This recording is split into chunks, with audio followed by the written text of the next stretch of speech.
तो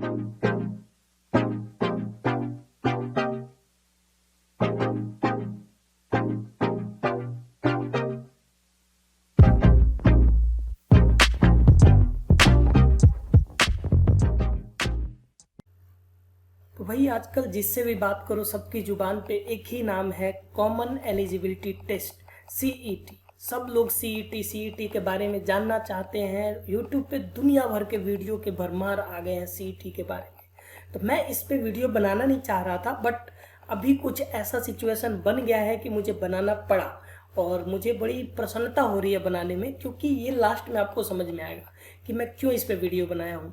वैसे यूट्यूब पे बहुत सारी वीडियो इसकी डली हैं और आपने, मुझे विश्वास है आपने देखा होगा, कुछ बेसिक जानकारियाँ इसके बारे में होंगी और मैं यहाँ और भी कुछ ऐसी जानकारी इसके बारे में आपको दूंगा जो आपने शायद अभी तक नहीं सुनी हो या अभी तक इस पे ध्यान नहीं दिया होगा। ये मेरा अपना विश्लेषण है जो मैं सोचा हूँ, जो मैं आपको बताने जा रहा हूँ। हो सकता है आप इससे सहमत हो ना हो, और कृपया इसको कोई पॉलिटिकल एंगल देने की कोशिश मत करना। आप बिल्कुल ध्यान से एक एक चीज़ों को समझना। मैं जितनी चीज़ें बताऊंगा सब लॉजिक वाली बताऊंगा, सब लॉजिक के बेस्ड पे बताऊंगा। ओके, तो अभी कुछ दिन पहले, ऐसा नहीं है कि सीईटी का नाम पहली बार आ रहा है, सीईटी का नाम पिछले साल से आ रहा है। और पिछले साल में शायद अगस्त या सितंबर में इसका नोटिफिकेशन ऐसा आया था गवर्नमेंट की तरफ से, पीआईबी में, प्रेस इंफॉर्मेशन ब्यूरो में, और वहाँ पे कहा गया था कि कॉमन एलिजिबिलिटी टेस्ट होगा जिसका नोटिफिकेशन दिसंबर में आएगा और इसका फर्स्ट एग्जाम फेब में होगा। तो नेक्स्ट ईयर, मतलब इसी साल 2020 में ही में भी फेब में इसका एग्जाम कंडक्ट होने वाला था, बट ऐसा नहीं हुआ। अभी ये चर्चा में 19 अगस्त को जब कैबिनेट ने इसको अप्रूव कर दिया, एनआरए को, नेशनल रिक्रूटमेंट एजेंसी को। नेशनल रिक्रूटमेंट एजेंसी वो एजेंसी है जो कॉमन एलिजिबिलिटी टेस्ट करवाएगी। जैसे अभी आपका एसएससी का एग्जाम होता है, तो एसएससी का एग्जाम कौन सी बॉडी कराती है? टीसीएस, है ना। पहले सीफी कराती थी, अब टीसीएस कराती है। तो सिमिलरली जो कॉमन एलिजिबिलिटी टेस्ट है ये कौन कराएगी? एनआरए। तो जब कैबिनेट ने इसे अप्रूव कर दिया तब ये चर्चा में काफ़ी आ गया, तो बहुत सारी बातें होने लगी। कुछ लोग इसके बारे में ऐसी ऐसी भी बातें, मतलब ऐसा लगने लगा कि भाई ये हुक्म का इक्का साबित होगा, हमारी सारी समस्याओं का मतलब समाधान होगा इसमें, मतलब सभी चीज़ का सॉल्यूशन है, ये वन पैकेज है सभी चीज़ों का। बट क्या है ये, कैसे ये सारी समस्याओं का सॉल्यूशन है या नहीं है, या सिर्फ ये एक लॉलीपॉप है, इस वीडियो में हम लोग जानेंगे बिल्कुल विस्तार से। एक एक चीज़ मैं खोल के रख दूंगा, सब चीज़ें आपको बताऊंगा। बिल्कुल ध्यान से शुरू से लास्ट तक देखना और समझना। लास्ट में बहुत काम की चीज़ आपके लिए बताऊंगा, तो एक एक चीज़ बिल्कुल ध्यान से समझते चलना। थोड़ा सा मैं आपको इसके बारे में, सीईटी के बारे में बता देता हूँ ताकि आपको समझ में आए। सीईटी के बारे में जब आप जान लोगे तभी आप समझ पाओगे कि एक्चुअल में ये प्रॉब्लम्स का सॉल्यूशन कर पाएगा या नहीं, या इस सीईटी में कितना दम है कि ये स्टूडेंट्स की अभी हमारी जो समस्याएं हैं उसको सुलझा सकता है। ओके, तो इसके लिए आपको जानना पड़ेगा कि सीईटी है क्या। तो मैंने कहा कि भाई सीईटी पहले से है, बट देखो है क्या एक्चुअली। एक एक चीज़ मैं आपको बता देता हूँ, मैं डायरेक्टली नहीं बताऊँगा, इसमें जो लिखा है ये पीआईबी का है वही मैं बताऊँगा, ताकि आप देखो क्या क्या चीज़ें हैं। नहीं तो आप कहोगे ऐसे ही मैं बता रहा हूँ, बट मैं बता देता हूँ। देखो, तो सेंट्रल गवर्नमेंट की जो तीन मेजर चीज़ें हैं, वैकेंसी, जो तीन सेक्टर ऐसे हैं, जैसे आईबीपीएस है, और ये बैंकिंग के लिए आईबीपीएस, और एसएससी है, और रेलवे है। तो ये तीन सेक्टर में अभी ये लागू होगा। तीन सेक्टर के लिए जो रिक्रूटमेंट होते हैं उसमें बहुत सारे फेज होते हैं, एसएससी, आरआरबी और आईबीपीएस।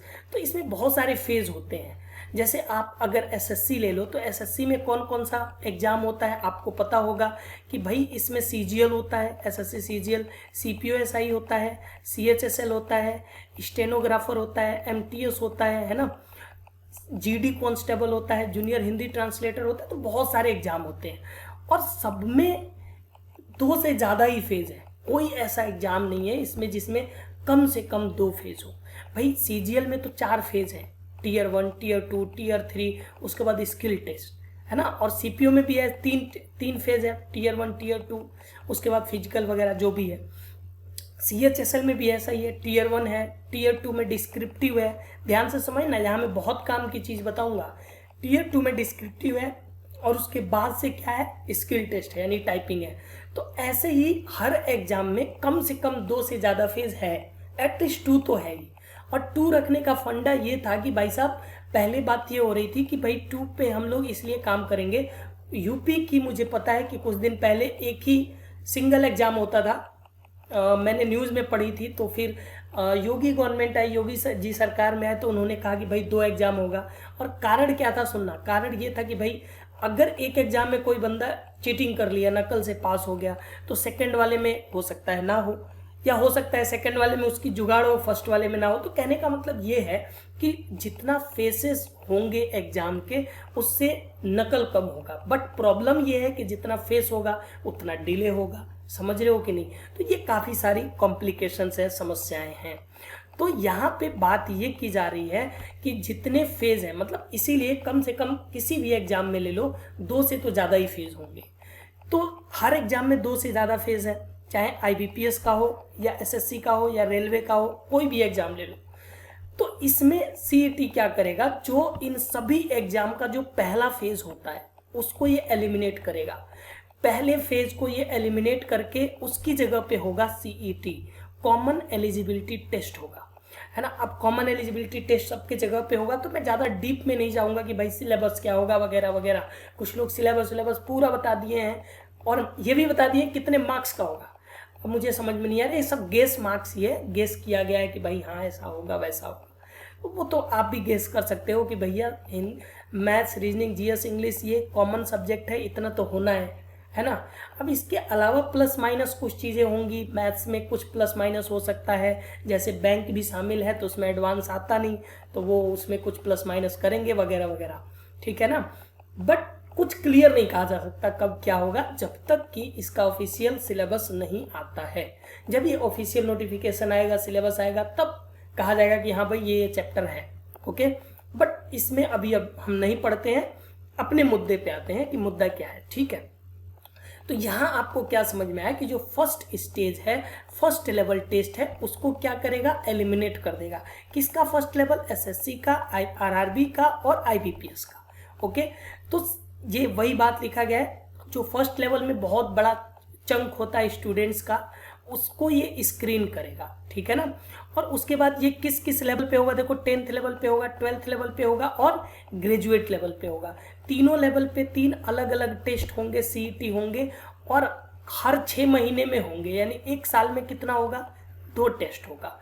और एक बार अब ये यहाँ पे ये दिया है कि एवरी डिस्ट्रिक्ट में इसका सेंटर होगा, चलो ये भी बढ़िया है। और रूरल यूथ को, वुमेन को डिसएडवांटेज, अच्छा डिसएडवांटेज कैंडिडेट्स मतलब जो लोग जिनको ये इस चीज़ का लाभ नहीं मिलता था, जो दूर दूर सेंटर जाता था, नहीं दे पाते थे, वो लोग देंगे। बट अभी ऐसा कुछ है नहीं, अभी सेंटर SSC का भी लगभग मंडल में ही रहता है, तो इतना कुछ इशू है नहीं अभी इन सारी चीज़ों का।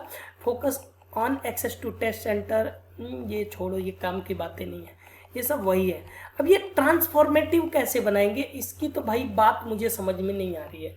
ट्रांसफॉर्मेटिव, ये CET लाने से ट्रांसफॉर्मेशन कैसे हो जाएगा? चलो ये तो कहने की बात है, मल्टीप्लिसिटी ऑफ एग्जाम आउट हो जाएगा। हाँ भाई ये बात सही है कि आप कई प्री देते थे, IBPS का प्री दे रहे हो, बच्चे जो है बैंक का भी एग्जाम देते हैं, रेलवे का भी देते हैं, SSC का भी देते हैं, तो प्री से मुक्ति मिल जाएगी आपको, है ना। ये एक प्लस पॉइंट है, मैं कहूँगा कि ये एक भाई प्लस पॉइंट है, पॉजिटिव थिंग है। अब ये इरेडिकेट माल प्रैक्टिसेस, ये भाई नकल वकल को कैसे इरेडिकेट करेगा, ये तो चिंता का विषय है, ठीक है ना। अब ये तो सोचना है। अभी देखो इसमें सीधे लिख दिया गया है कि इरेडिकेट होगा, कैसे, इस बात का कोई जिक्र नहीं है, ठीक है। First stage screening of eligible candidates, जो फर्स्ट स्टेज में एलिजिबल होंगे वो लोग डायरेक्टली, अब मान लो कि जैसे फर्स्ट स्टेज आपका निकल गया तो 3 साल के लिए आपका स्कोर वैलिड होगा, और उस टेन्योर में कोई भी फॉर्म निकलता है SSC का, चाहे बैंक का या रेलवे का, तो आप फिल करोगे, डायरेक्टली Tier 2 दोगे, है ना।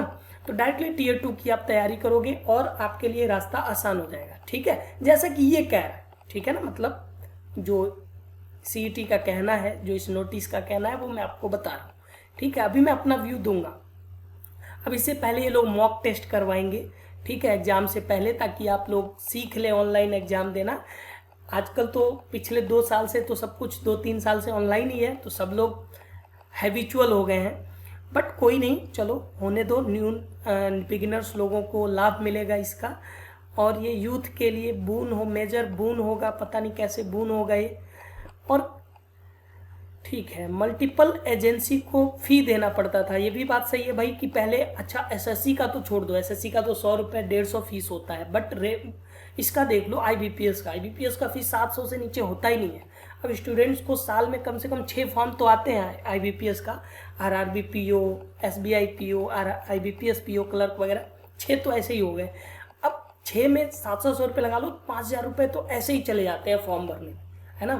तो प्रीलिम्स, बट इसमें मैं श्योर नहीं हूँ, मान लो कि भाई फर्स्ट स्टेज टीयर 1 तो ये करा लेगी, है ना, टीयर 1 कौन कराएगी, सीईटी, बट टीयर 2 के लिए तो फिर बैंक को ही कराना है ना, तो टीयर 2 बैंक की अदर बॉडी यानी टीसीएस कराएगी, तो टीसीएस फ्री में तो नहीं कराएगी, क्यों भाई, टीसीएस में अब मान लो फॉर्म निकला बैंक का, तो आप फॉर्म भरोगे ना, अब भरोगे तो ऐसा तो नहीं होगा फ्री ऑफ कॉस्ट होगा, अब हो भी सकता है नहीं भी हो सकता है, बट ज़्यादातर चांसेस है कि ना हो सकता है फीस वही रहे, और ये जो बात लिखी गई है फी वाली, इसका कोई मतलब ना हो, बट उन लोगों के लिए मतलब होगा जिनका प्री ही ना निकला, है ना, सीईटी ही ना निकला, तो उनको बार बार फी नहीं देना पड़ेगा, ठीक है ना। बट देखो सीईटी आसान होगा, लगभग सभी लोग निकालेंगे। अब देखो ये क्या बोला है भाई, देख लीजिए, इसमें बोला है कि ये एनआरए कहलाएगा, ये तो सबको पता है, ग्रुप बी सी के कैंडिडेट को नॉन टेक्निकल पोस्ट के लिए ये एलिजिबल होगा, ठीक है भाई। और क्या क्या दिया हुआ है देख लेते हैं। एग्जामिनेशन सेंटर का एक्सेस मिलेगा, अब ये हर जगह लगभग हर डिस्ट्रिक्ट में बनाने की तैयारी है, ठीक है ना, अभी तैयारी हुई, अभी कुछ हुआ नहीं है काम इस पे, ऐसा नहीं है कि डिस्ट्रिक्ट में बनना शुरू हो गया है, बट बैंड बाजा पहले से पीट दिया गया है कि हाँ सीईटी आ रहा है, सीईटी अभी पता नहीं नोटिफिकेशन कब आएगा, कोई डेट नहीं है, कुछ भी नहीं है ना, बट चल रहा है सब कुछ, और हम खोए हुए हैं इस सीईटी की कौन सी दुनिया में, सपनों की दुनिया कह लो, ये एक सपनों की दुनिया है जिसमें खोए हुए हैं कि सीईटी आएगा। चलो भाई, और क्या क्या दिया हुआ है, major relief to poor candidates, अब पुअर कैंडिडेट्स को कैसे रिलीफ मिलेगा, शायद चलो देखो क्या होगा, फीस तो देना ही पड़ेगा, शायद ट्रैवल नहीं करना पड़ेगा maybe, but first stage ही तो ट्रैवल नहीं करना पड़ेगा, टीयर 2 तो देना पड़ेगा, क्या टीयर 2 का भी सेंटर वहीं रहेगा, तो इसके बारे में कोई जानकारी नहीं है। अच्छा भाई, अच्छा चलो एक चीज़ सोचो, एक चीज़ मेरे दिमाग में आइडिया आ रहा है, ध्यान से समझो, चलो सीजीएल छोड़ दो, आप सीएचएसएल के बारे में थोड़ा सोचो, सीएचएसएल एमटीएस के बारे में सोचो। आप मुझे बताओ कि सीएचएसएल में 2 फेज होते हैं, एक टीयर 1 होता है, आपको पता है टीयर 1 200 मार्क्स का, और टीयर 2 होता है 100 मार्क्स का, ठीक है। तो टीयर 2 में जो 100 मार्क्स का होता है, ये होता है भैया क्वालिफाइंग, बट मार्क्स इसके ऐड होते हैं टीयर 1 में, है ना, क्वालिफाइंग है लेकिन मार्क्स ऐड होते हैं। अब टीयर 1 तो एलिमिनेट हो गया, टीयर 1 के जगह पे एक और क्वालिफाइंग आया, और ये भी क्वालिफाइंग है, तो ये दोनों क्वालिफाइंग होंगे, तो यहाँ पे मुझे समझ में नहीं आ रहा है कि क्या टीयर 2 में सिर्फ डिस्क्रिप्टिव के बेस पे सिलेक्शन होगा, है सिर्फ बच्चा डिस्क्रिप्टिव देगा सेलेक्ट होगा, भाई ये तो बात पल्ले नहीं पड़ रही है।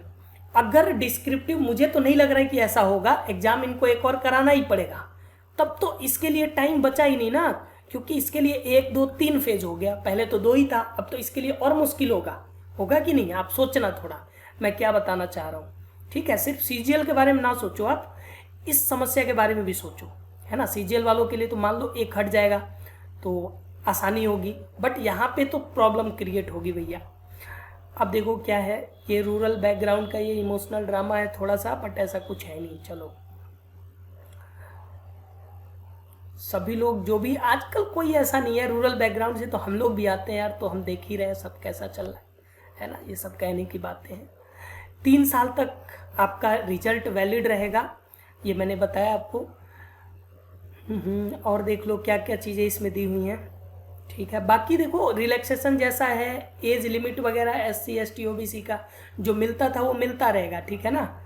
5 साल 3 साल का जो था वो सब मिलेगा, ठीक है, उसमें कुछ भी चेंजिंग नहीं होगा। अब यहाँ पे देखो स्टैंडर्ड होगा 10th क्लास का, 12th का, और ये ग्रेजुएशन लेवल का सबका होगा, ये मैं बताया ही अभी आपको। तो चलो भाई, ये आप इसमें फ़ायदा ये है, पता नहीं इसको मैं फ़ायदा कहूँ या नुकसान कहूँ, क्या कहूँ समझ में नहीं आ रहा है, कि आप अपना सेंटर खुद चूज कर सकते हो, ठीक है ना। एग्जामिनेशन सेंटर का डिस्ट्रिक्ट नहीं, आप सेंटर ही खुद चूज कर सकते हो। सोचो किसी बंदे की कहीं जुगाड़ है तो वहीं चूज कर लेगा, है ना। अब ये लोग कैसे उसको रोकेंगे, कुछ इनके पास क्या है, क्या करेंगे, आई डोंट नो। बट देखो अभी तक तो गवर्नमेंट इसीलिए ये सब चीज़ें नहीं बताती, है ना। इवन कहाँ एग्जाम जाएगा ये भी एग्जाम से 3-4 दिन पहले, है ना, एडमिट कार्ड आता है, 3-4 दिन पहले ही एडमिट कार्ड रिलीज करती है एसएससी। बट अचानक इतनी मतलब कहाँ से क्या चीज़ आ गया कि भैया ये सेंटर ही बता देंगे, है ना। चलो देखो बहुत सारी भाषाएं में होंगी, लगभग 14 भाषाएं आएंगी, इसकी क्वेश्चन की 14 भाषाएं होंगी। अब ये कहने की बात है कि मल्टीपल रिक्रूटमेंट एजेंसी में दे दोगे, जैसे टीसीएस है और भी विप्रो बहुत सारी कंपनियां हैं और ये लोग आपको रिक्रूट करेंगे, ऐसा कुछ नहीं होता है। ये अब भी होता है, अभी जब आप एसएससी का फॉर्म भरते हो तो एक नीचे आप भरना तो देखना, ध्यान देना, एक ऑप्शन आता है कि क्या आप अपना स्कोर शेयर करना चाहते हैं, और वो आप पढ़ोगे ना नोटिफिकेशन में तो उसके बारे में ये दिया रहता है कि आपका स्कोर पब्लिक कर दिया जाएगा और अन्य कंपनियां, प्राइवेट कंपनियां देखेंगी तो आपको रिक्रूट करेंगे। बट भैया मेरी नज़र में तो आज तक कोई ऐसा बंदा नहीं है जिसको यहाँ से रिक्रूट किया गया है ना, कोई नहीं है। तो ये कहने की बातें हैं सब कि कोई प्राइवेट कंपनी आपको रिक्रूट करने आ रही है सीईटी का मार्क्स देखकर, ठीक है। चलो तो बढ़ते हैं अब आगे क्या है। अब ये रिक्रूटमेंट साइकिल को रिड्यूस करेगा, तो मैं बताया ही आपको कि भाई सीजीएल को रिड्यूस कर रहा है तो सीएचएसएल को कितना एक बढ़ा रहा है ना। कुछ हद तक सही है बट इस पर थोड़ा सा ध्यान देना चाहिए, पता नहीं क्या होगा एग्जैक्टली। अब देखो गवर्नमेंट ने ही कुछ क्लियर नहीं बताया है ना, तो ये मेरा खुद का अंदाजा है, खुद का गेस है, और मतलब गेस लगभग सही है, लॉजिकल है कि भाई सिर्फ क्वालिफाइंग एग्जाम के बेस पे आप कैसे जॉब दोगे, है ना। और टीयर 1 क्वालिफाइंग, टीयर 2 भी क्वालिफाइंग, तो कैसे काम चलेगा। इतने पैसे खर्च कर रही है गवर्नमेंट, 1517.57 करोड़ रुपए इन चीज़ों पे।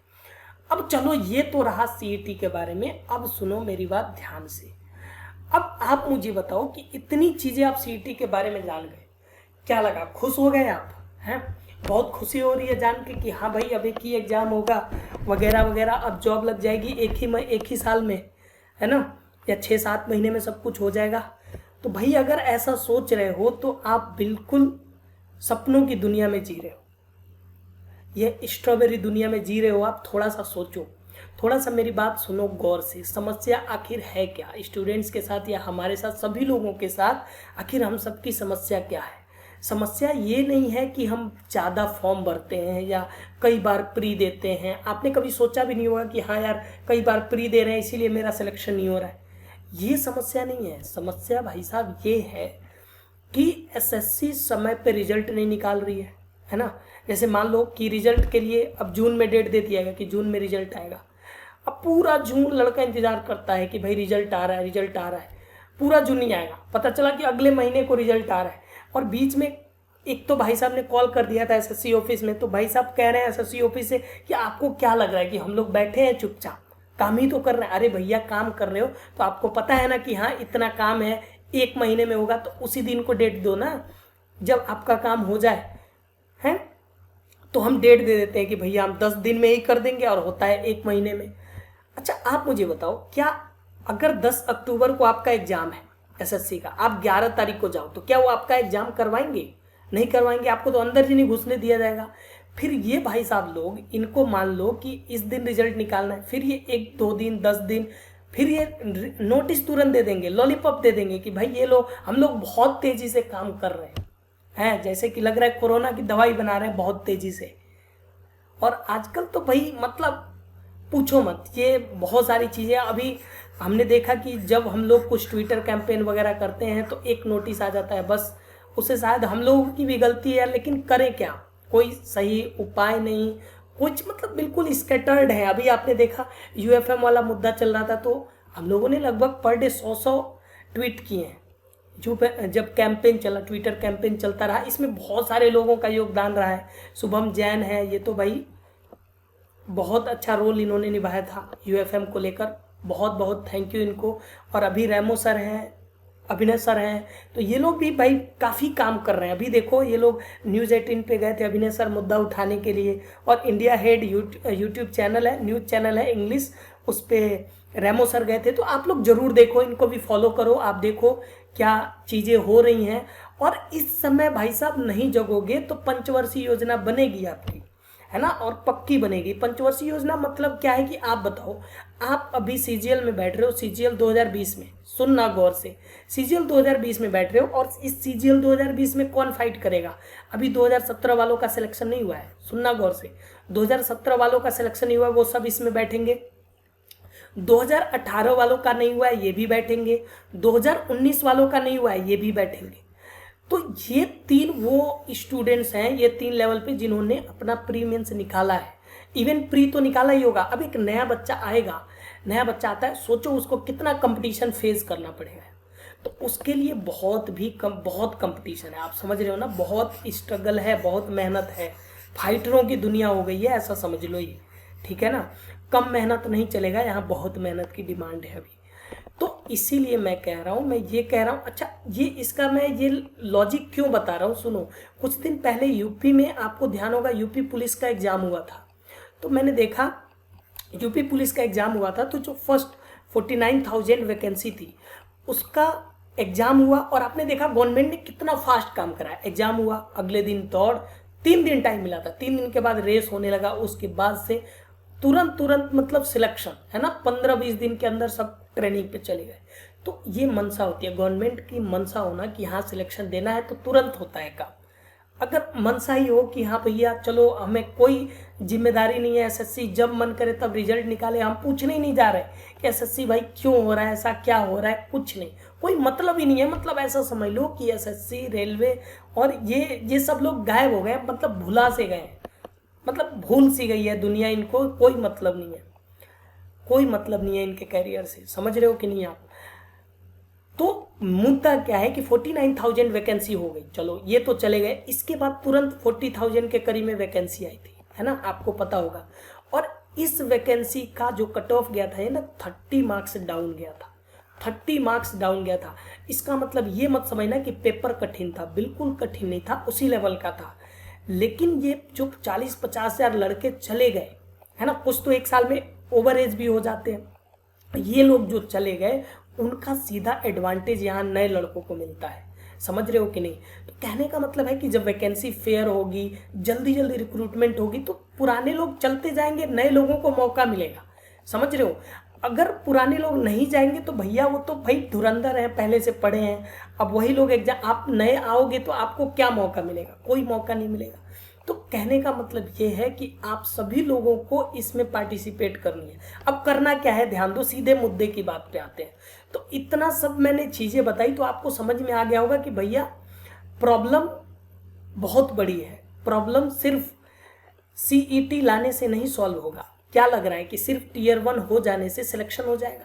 टीयर 2 का रिजल्ट कौन सा आप टाइम से दे देते हो, टीयर 3 का रिजल्ट कौन सा टाइम से दे देते हो आप, हैं, वो उतना तो हो नहीं पाता टाइम से, तो ये भी नहीं आता, तो फाइनल रिजल्ट कैसे दे दोगे आप, है ना। सिर्फ टीयर 1 होने से ये तो लॉलीपॉप ही है ना, वही तो मैं कहा था कि ये सिर्फ लॉलीपॉप है, कि आप देख लो, खुश रहो, 1 साल बिता लो। मैं कह ही रहा हूँ कि पिछले साल आया था ही, और 1 साल इसी इंतजार में बीत गया, समझ रहे हो कि नहीं, और अगला साल फिर बिताओगे। तो अभी मुहिम चल रहा है, एक बहुत बड़े बदलाव की तैयारी है। तैयारी ये है कि भाई एसएससी की या रेलवे की अकाउंटेबिलिटी हो, कि आप कहो कि भाई इस दिन एग्जाम हो तो हो, इस तारीख को रिजल्ट आए तो आए, इतने दिन में फाइनल सिलेक्शन हो तो हो, तो इसकी अकाउंटेबिलिटी हो। और सोचो अगर ऐसा हो जाए तो कितना बढ़िया रहेगा, पुराने लोग जाते रहेंगे, नए लोगों को मौका मिलता रहेगा, सबका सिलेक्शन होगा, समझ रहे हो कि नहीं। अब इसके लिए कोई और का इंतजार मत करना कि हाँ ये भाई साहब कर देंगे या हम क्यों इसमें पार्टिसिपेट करें, दूसरे लोग तो कर ही रहे हैं। तो भाई साहब शर्म आएगी आपको, है ना, कोई और आपके लिए काम कर रहा है, और वो भी आपकी लड़ाई है, ये हम सबकी लड़ाई है, हम सबको लड़ना है। मुझे पता है हमारी जो फैमिली, हमारा चैनल है इतना बड़ा नहीं है, बट फिर भी ये मैं कर रहा हूँ। जितने लोग भी हम लोग हैं, हम लोग कंट्रीब्यूट करेंगे, मुझे पूरा विश्वास है आप लोग मेरी बात सुनेंगे और अपने लिए थोड़ा सा 30 मिनट, ज़्यादा नहीं, 30 मिनट टाइम निकालना। अभी जब मैं बताऊंगा, मैं अपडेट दूंगा, और आप रेमो सर हैं, अविनाश सर हैं, इन लोगों को भी फॉलो करो। ये लोग बताते रहते हैं टाइम से क्या चल रहा है, और मैं भी एक्चुअली बताते रहूँगा इस चैनल पे कि कैसे क्या करना है, समझ रहे हो आप। तो करना क्या है कि अभी हम लोग बहुत बड़े बदलाव की तैयारी में हैं और सब लोग कैंपेन चला रहे हैं। तो कैंपेन चलेगा ट्विटर पे। तो अगर फ़ोन में ट्विटर नहीं है तो फटाफट इंस्टॉल कर लो। यूज करना नहीं आता तो यूट्यूब पे सीख लो। अगर फिर भी ना सीख पा रहे हो तो कमेंट करना, मैं सिखा दूंगा, मैं एक छोटा सा वीडियो बना के डाल दूंगा।